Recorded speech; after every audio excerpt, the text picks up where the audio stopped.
మహిళల కోసం central bank of India ఇప్పుడు మీకు అందిస్తోంది గృహ రుణం. అతి తక్కువ వడ్డీ రేట్లకే ప్రత్యేక సెంటు గృహలక్ష్మి. పూర్తి వివరాలకు వెంటనే సంప్రదించండి 18003030. 10వ తరగతి విద్యార్థి కడారి రాజ్ కుమార్ చనిపోవడం పట్ల అనేక మంది తన విద్యార్థులు తోటి మిత్రులు కూడా చాలా బాధపడుతున్నటువంటి సందర్భం. ప్రస్తుతం మనం ఉప్పుగల్ గ్రామంలో ఉన్నాము. చిన్నప్పటి నుండి తను ఇదే గ్రామంలో ఉన్నప్పటికీ కూడా తన విద్యాభ్యాసానికి మాత్రం ఘనపూర్ వెళ్ళేవాడని చెప్పి తెలుస్తుంది. ప్రస్తుతానికైతే ఉప్పుగల్ గ్రామంలో ఉన్నటువంటి వాళ్ళు కూడా ఉన్నత విద్య అభ్యసించాలంటే మండల కేంద్రానికే వెళ్తూ ఉంటారు. విద్యార్థులు మాత్రం ఒకసారి తన తోటి మిత్రుడు ఇట్లా చనిపోవడం పట్ల చాలా ఇబ్బందికరంగా బాధపడుతున్నటువంటి పరిస్థితి. ప్రస్తుతానికైతే అది ఈ ఒక్క సంఘటన కాదు, ఇక్కడికి గ్రామానికి వచ్చిన తర్వాత చాలా విషయాలు మనకు తెలుస్తున్నాయి. ఉప్పుగల్ గ్రామానికి సంబంధించినటువంటి అదే ప్రాంతంలో ఎవరైతే ఇప్పుడు రాజ్ కుమార్ చనిపోయాడో, రైల్వే ప్లాట్ఫామ్ మీద చనిపోయాడో, రైల్వే పట్టాల మీద, అదే ప్రాంతంలో తనకు సంబంధించినటువంటి తన అన్న కూడా చనిపోయాడని చెప్పి, అదే సంవత్సరం క్రితం చనిపోయాడని చెప్పి తెలుస్తుంది. అంటే ఒకే ప్లేస్లో ఇద్దరు చనిపోయడానికి కూడా కారణాలు కూడా తెలవాల్సినటువంటి అవసరం ఉంది. ప్రస్తుతానికైతే విద్యార్థులు కూడా నిన్నటి నుంచి ఆందోళన చెందుతున్నటువంటి పరిస్థితి. విద్యాశాఖకు సంబంధించి కూడా సరైన నిర్ణయాలు తీసుకోవట్లేదని చెప్పి విద్యార్థులు కూడా, విద్యార్థి సంఘాల నాయకులు కూడా ఆరోపిస్తున్నారు. అసలు నిన్న విద్యార్థి చనిపోవడానికి కారణాలకు మీకు ఇప్పటికేమైనా తెలిసాయా? అసలు కారణాలు ఏమంటారు విద్యార్థులు ఈ ఆత్మహత్య చేసుకోవడం పట్ల? నా పేరు ఉమేష్, స్టేషన్ గన్పూర్ ఏబీవీపీ కన్వీనర్ని. ముఖ్యంగా కాలేజ్ మేనేజ్మెంట్ యొక్క తప్పుదేమే మాకు అనిపిస్తుంది. ఎందుకంటే విద్యార్థులు గోడ దునికిపోయే పరిస్థితి రావడానికి గల కారణం మేనేజ్మెంట్. ఫస్ట్ మనం మొదటిగా చర్యలు తీసుకోవాల్సింది మా సెంతమా స్కూల్ మీద. తర్వాత డిఈఓ గారు కూడా మేము ఇవాళ కంప్లైంట్ ఇవ్వడానికి వెళ్తున్నాం ఏబీపీ ఆధ్వర్యంలో. ఎందుకంటే మొన్ననే చూడొచ్చు, దాదాపు ఒక నెల క్రితం బాగా భవాని అనే ఒక అమ్మాయి కూడా చనిపోయింది.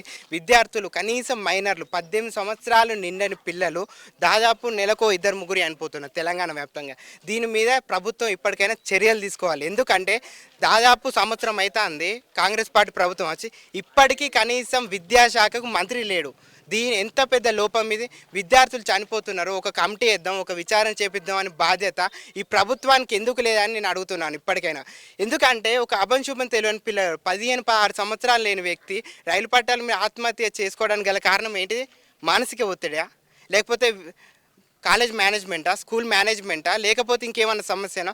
దీనిపైన ఒక ఎమ్మెల్యే వచ్చి ఒక స్టేట్మెంట్ అని ఇస్తే బాగుండని మేము అనుకున్నాం. నిన్నటి దాదాపు 24 గంటలు దాటినాక కూడా ఈ నియోజకవర్గ ఎమ్మెల్యే ఒక స్టేట్మెంట్ కూడా ఇవ్వలేదు. అది చాలా బాధాకరం. ఎందుకంటే కడియం శ్రీహరి సార్ చాలా మంచి వ్యక్తి. అతను ఇలాంటి వాటిని ఎవరైనా ఇలా చనిపోతే వాటి గురించి కనీసం ఒక విచారణ చేపిస్తారని మేము కోరుకుంటున్నాం. దయచేసి సార్ కూడా ఇది విజ్ఞప్తి చేస్తున్నాం ఏబీపీ ఆధ్వర్యంలో. అలాగే 15 సంవత్సరం మీరు చూడొచ్చు, స్టేషన్ గన్పూర్లో ఇవాళ జరిగింది, మొన్న అమ్మకొండలో జరిగింది, దానికి ముందు వరంగల్ జరిగింది. అంటే పిల్లలు అనేవారు చనిపోతున్నారు. ఇంటర్ కాలేజీలో శ్రీ చైతన్యలో అయితే ఇంకా విపరీతంగా చనిపోతున్నారు. దీనిపైన దయచేసి ఒక్కసారైనా ప్రభుత్వం చర్యలు తీసుకోండి. అభంశుభం తెలియని ఈ పిల్లలు చనిపోవడం అంటే మన రాష్ట్రానికి ఒక పెద్ద చెడ్డ పేరు. దయచేసి ఇప్పటికైనా ప్రభుత్వం ఆలోచించండి. మార్పు తీసుకొచ్చింది మాలాంటి పేద విద్యార్థుల కోసం మంచి జీవితాన్ని ఇవ్వాలి, వాళ్ళకి చదువు చెప్పాలి, వాళ్ళ స్కూల్ ఇవ్వాలని.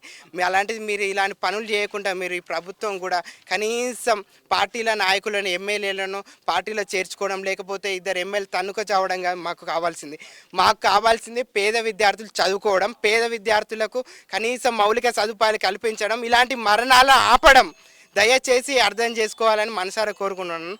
ఇప్పటికైనా ఈ నియోజకవర్గ ఎమ్మెల్యే ఒకసారి వచ్చి ఆ తల్లిదండ్రులను పరామర్శించాలని కోరుకుంటున్నాం. మేమే కాదు, మేము వచ్చి తల్లిదండ్రులే ధైర్యం చెప్పిన ఎక్స్గ్రేషియా కనీసం 20 లక్షలన్నా మన కడియం శ్రీహరి సార్ గారు ఈ నియోజకవర్గాన్ని ఎమ్మెల్యే కాబట్టి ఇప్పియాలని మనసారా. ఎంతమంది వాళ్ళ కుటుంబ సభ్యులు ఎంతమంది ఉన్నారు, మీకు ఏమైనా ఐడియా ఉందా? నాకు తెలిసినంత వరకు ఒక తమ్ముడు ఉన్నారని తెలిసింది. ఇంతకుముందుకే వాళ్ళ పెద్దనాన్న కొడుకు కూడా ఇదే లాస్ట్ ఇయర్ ఇట్లా చనిపోవడం కూడా చాలా బాధాకరం. ఎక్కడ చనిపోయాడు? తను ఎక్కడ చనిపోయాడు? తను కూడా రైలు పట్టాల పక్కన అటువైపు చనిపోయినట్టు, సేమ్ అదే ప్లేస్లో ఈ పిల్లగాడు కూడా చనిపోయిందట. దీని మీద అదే చాలా మంది పిల్లలు ఏమంటున్నారు అంటే, అన్న ఇది ఏం జరిగిందో మాకు కూడా తెలియదు, కానీ భయపడుతున్నారు పిల్లలు చెప్పడానికి. పోలీసులు కూడా స్పష్టమైన వివరణ ఇవ్వలేదు. ఈరోజు 24 గంటలు దాటినాక కూడా ఒక్క స్టేట్మెంట్ కూడా పోలీసు వాళ్ళు ఇవ్వకపోవడం కూడా ఇది చాలా బాధాకరం. ఎందుకంటే తల్లిదండ్రులు, కుటుంబ సభ్యులు, వాళ్ళ ఊర్లో ఉన్న వాళ్ళు కూడా అడుగుతారు అసలు ఏం జరిగింది, ఆ పిల్లగాడు అట్లా గోడ దునికిపోయే కర్మే ఎందుకు వచ్చింది, అట్లా ఆత్మహత్య చేసుకోవడానికి గల ఎందుకు కారణం అని పిల్లలు కూడా అడుగుతారు, తల్లిదండ్రులు అడుగుతారు, ఊర్లో ఉన్న ప్రజలు కూడా అడుగుతారు. దయచేసి ఇప్పటికైనా ప్రభుత్వం చర్యలు తీసుకొని అలాగనే ఈ పోలీసు వాళ్ళు కూడా మాకు ఒక మంచి స్టేట్మెంట్ ఇస్తే మేము సానుకూలంగా అయితే ఇక్కడ ప్రస్తుతానికి గమనించాల్సింది ఏంటంటే మనం కొద్ది రోజుల క్రితం గమనించినట్టయితే ఇక్కడ పక్కన చెరువు కొమ్ము తండా అనేటువంటి ప్రాంతంలో కూడా ఒకే సంవత్సరంలో నెలల వ్యవధిలో 5 యువకులు చనిపోవడం కూడా తీవ్రంగా కలిచివేస్తుంది. నెల రోజుల క్రితం కూడా ఒక విద్యార్థిని హనుమకొండ హాస్టల్లో తను సూసైడ్ చేసుకొని కడుపు నొప్పి భరించలేకని చెప్పి అంటున్నారు. కానీ అది కారణాలను కూడా ఇప్పటిదాకా వెల్లడించలేదు. దాంతోపాటు మళ్ళొక నెల రోజులు గడవక ముందుకే ఇక్కడ రాజ్ కుమార్ అనేటువంటి విద్యార్థి కూడా పాఠశాల గోడ నుంచి అంటే ఇంటర్మీడియట్ తర్వాత ఆలోచించవచ్చు, కానీ ఇంటర్మీడియట్కు ముందే 10th క్లాస్లోనే తను సూసైడ్ చేసుకోవడం దానికి వెనుక కారణాలు ఏందని కూడా చెప్పాలి. దీనికి సంబంధించి విద్యార్థి నాయకులు కూడా చెప్తున్నారు. ఎందుకంటే విద్యాశాఖ సరైనటువంటి రీతిలో పనిచేయట్లేదు. విద్యాశాఖ మంత్రి లేకపోవడము, అలాగే జిల్లాకు సంబంధించినటువంటి డిఈఓ కూడా దీనికి సంబంధించినటువంటి చర్యలు కూడా తీసుకోవాల్సినటువంటి అవసరం ఉంటుంది. ఎందుకంటే మొన్న పాఠశాలకు స్కూళ్లకు ప్రభుత్వ పాఠశాలల్లో టీచర్లు రావడాలని చెప్పి 50 మంది ప్రిన్సిపల్లకు నోటీసులు జారీ చేశారు. కానీ దానిపై కూడా ఇప్పటికీ వారికి వివరణ రాలేదు. అంటే విద్యాశాఖ నిద్రమత్తులో ఉందా?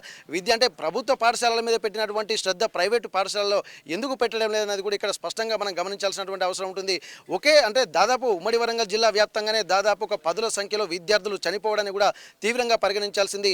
మరొక ఆరోపణ రాజకీయ పార్టీల మీద ఫిరాయింపుల మీద ఉన్నటువంటి శ్రద్ధ ప్రజల మీద విద్యార్థుల భవిష్యత్తు మీద లేకపోవడం కూడా చాలా తీవ్రంగా పరిగణించాల్సినటువంటి అవసరం అంటున్నారు. ఏది ఏమైనప్పటికీ కూడా భవిష్యత్తును నిర్మించుకునేటువంటి విద్యార్థుల భవిష్యత్తు అంధకారంగా ఉంటే చూస్తూ ఊరుకోవడానికి కూడా చాలా తీవ్రంగా పరిగణిస్తున్నారు. మరి రాజకీయాలు కూడా దేనికోసం చేస్తున్నారు? ఒకవైపు విద్యార్థులు పిట్టల రాలిపోతున్నారు. దానికి సంబంధించినటువంటి వాటిపై దృష్టి పెట్టాలి. విద్యాశాఖ మంత్రిని కూడా ఏర్పాటు చేసి ప్రత్యేకమైనటువంటి శ్రద్ధ తీసుకుంటేనే విద్యార్థులకు సంబంధించినటువంటి మరణాలు ఆపవచ్చు. ఒకవేళ మరణాలకు సంబంధించినటువంటి కారణాలు కూడా తెలుసుకునేటువంటి ఎంక్వైరీ వేయడానికి కూడా ఒక సిస్టమ్ అనేది ఉంటుంది. కాబట్టి వెంటనే విద్యాశాఖకు సంబంధించినటువంటి మంత్రిని ఏర్పాటు చేయడంతో పాటు డిఈఓ కూడా ఒక విచారణ చేసి దీని కారణాలను కూడా తక్షణమే అన్వేషించాల్సినటువంటి అవసరాన్ని కూడా గుర్తు చేస్తున్నటువంటి పరిస్థితి. మరోవైపు పోలీసులు కూడా ఇప్పటి వరకు ఒక స్పష్టత ఇవ్వలేదు. ఎందుకంటే గతంలో కూడా అదే ప్లేస్లో కూడా తన కుటుంబానికి సంబంధించి తన రాజ్ కుమార్ పెదనాన్న కొడుకు కౌశిక్ లోకేష్ అంటే రాజ్ కుమార్ పెదనాన్న కొడుకు లోకేష్ కూడా అదే ప్రాంతంలో చనిపోయాడు అంటున్నారు. కానీ దీనికి ఒక సైకలాజికల్గానా లేకపోతే ఏ కారణాల వల్ల అన్వేషించాలన్నటువంటి కోణంలో కూడా పోలీసులు కూడా విస్తృతమైనటువంటి దర్యాప్తు చేయాల్సినటువంటి అవసరాన్ని కూడా గుర్తిస్తున్నారు. మరిన్ని వీడియోస్ కోసం ఛానల్ ని సబ్స్క్రైబ్ చేయండి. లేటెస్ట్ అప్డేట్స్ కోసం వాట్సాప్ ఛానల్ ని ఫాలో చేయండి. అండ్ లింక్ డిస్క్రిప్షన్ లో ఉంది.